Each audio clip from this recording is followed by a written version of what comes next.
Praise lord. దేవుని నామములో అందరికీ వందనాలు. ఈ రాత్రికాల సమయం ముందు మరి మీ ముందుకు ఈ లైవ్ ద్వారా రావడానికి ఒక ఉద్దేశం అయితే ఉంది. మరి ముందుగా ఈ ఛానల్ను సబ్స్క్రైబ్ చేయండి, షేర్ చేయండి, లైక్ చేయండి. ఈ ఛానల్ను మీరు బలపరుస్తున్నందుకు అనేకులు ప్రతిరోజు కూడా ఎంతో కొంతమంది మరి సబ్స్క్రైబర్స్ వచ్చి ఈ యొక్క ఛానల్కి సపోర్ట్గా ఉంటున్నందుకు మీ అందరికీ ప్రత్యేకమైన వందనాలు తెలియజేస్తూ ఉన్నాను. చాలా కాలం తర్వాత పనిచేస్తే ఈరోజు చాలా అలసటికి గురయ్యాను నేను. ఈరోజు అంటే డ్యూటీ అంటూ చేస్తుంటాం, కానీ పని చేయటం పర్సనల్గా చెట్లు ఎక్కడం లేదంటే ఇవి కొట్టడం. ఈరోజు నేను చెట్లు ఎక్కి ఆ కొమ్మలు కొట్టడం ఇవన్నీ కూడా చాలా పని చేయటం జరిగింది. అంటే మన శరీరం ఎంత ఫిట్గా ఉందో ఎప్పుడు తెలుస్తుందంటే మనం కష్టపడి పనిచేస్తున్నప్పుడు. ఎంతైతే ఈ శరీరానికి సుఖాన్ని ఇస్తామో అంత మనకి నష్టం ఉంది. ఈరోజు అన్ని సమస్యలు ఉన్నాయి మనకి. ఈరోజు ఈ శరీరాన్ని ఎప్పుడు కూడా మనం కష్టపెడుతూ ఉంటే మనకు మంచి ఆరోగ్యం ఉంటుంది. మన బాడీ షేప్ కూడా చాలా అందరికీ నచ్చే విధంగా ఉంటుంది. మరి మన శరీరం విషయంలో అంతగా ఆలోచన కలిగి ఉన్న మనము ప్రార్థన చేయకపోతే మరి మన ఆత్మ ఏమవుతుంది? నీ శరీరానికి కసరత్తు లేదంటే ఎక్సర్సైజ్ ఎంత అవసరమో దేవుని బిడ్డగా క్రైస్తవుడిగా ప్రార్థన కూడా ఎంత ప్రాముఖ్యమో నీకు తెలుసా? నువ్వు వ్యాయామం చేయటం వల్ల నువ్వు మంచి ఆరోగ్యం దొరుకుతుంది నీకు. అదే నీ శరీరాన్ని దేవుని కొరకు నువ్వు ఖర్చు చేస్తే, కష్టపడితే, నీ శరీరాన్ని దేవుని కొరకు వాడితే, లేదంటే నీవు ప్రార్థన చేయగలిగితే నీ ఆత్మ బలపడుతుంది. Praise the lord. ఆమేన్. మనకు కావాల్సింది వాక్యం ఏ రాసిందంటే, వాక్యంలో ఒక మాట, మన ఆత్మ ఎప్పుడు కూడా సిద్ధంగా ఉంటుంది, కానీ మన శరీరం బలహీనపరుస్తూ ఉంటుంది. ప్రార్థన చేసే సమయంలో ఆత్మ చెప్తుంది కదా, నువ్వు ప్రార్థన చేయి, నువ్వు ప్రార్థన చేయి, నువ్వు ప్రార్థన చేయాలి. ఈ సమయంలో నీకు ఈ సమయంలో ప్రార్థన ఒక మెడిసిన్గా పనిచేస్తుంది. నీకు ప్రార్థన అవసరమై ఉంది అంటే మన శరీరం అంటుంది కదా, ఇప్పుడు కాదులే, తర్వాత చేద్దాంలే, ఇంకా వయసు ఉంది కదా, ఇంకా సమయం ఉంది కదా అని శరీరం ఏం చేస్తుందంటే,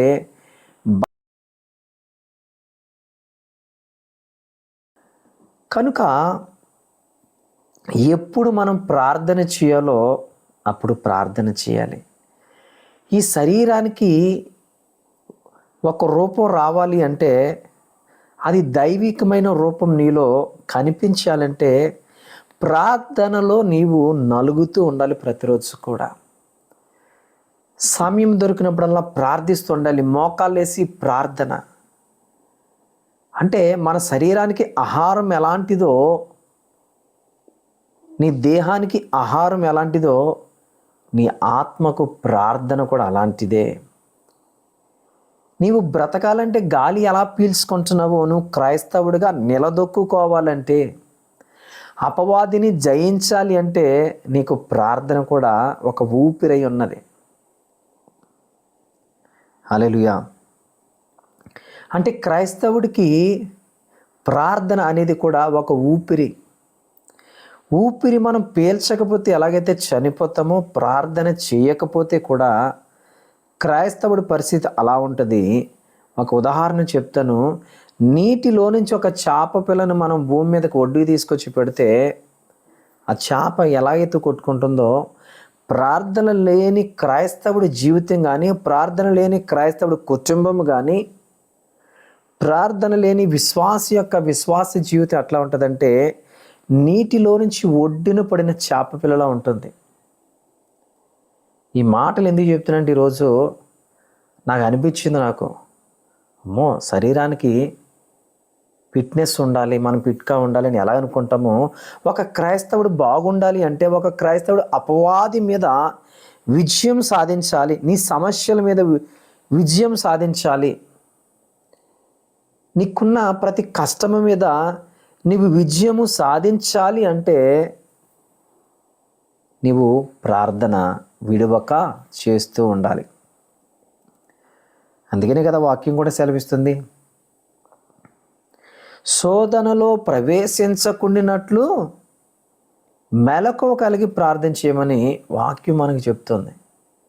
మరి ఈరోజు మనం ప్రార్థిస్తున్నామా? మెలకువ కలిగి ప్రార్థిస్తున్నామా? ఈరోజు ఎలాంటి ప్రార్థన చేస్తున్నావో ఒక్కసారి నీవు ప్రశ్నించుకోవచ్చు. చాలా విషయాలు మనం నేర్చుకోవచ్చండి. ప్రతి దాని నుండి కూడా ఒక్కొక్క విషయం నేర్చుకోవచ్చు మనం.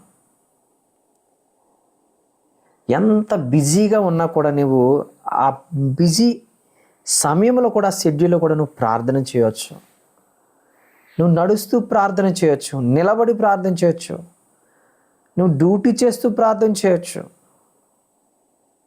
దేవుడు నువ్వు ఎప్పుడు ప్రార్థన చేసినా ఆయన వింటూనే ఉంటాడు. నీవు ప్రార్థన చేసి నీవు అలసిపోవాలేమో కానీ నీ దేవుడు అలసిపోడు.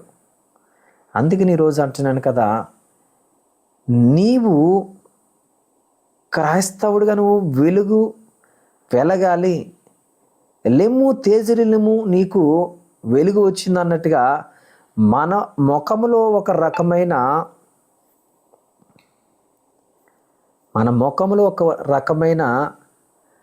ఆ యొక్క గ్రోత్ కనిపించాలంటే నీవు నిత్యము ప్రార్థిస్తూ ఉండవు. నువ్వు ప్రార్థిస్తే నీ సమస్యలన్నీ తొలగిపోతాయి.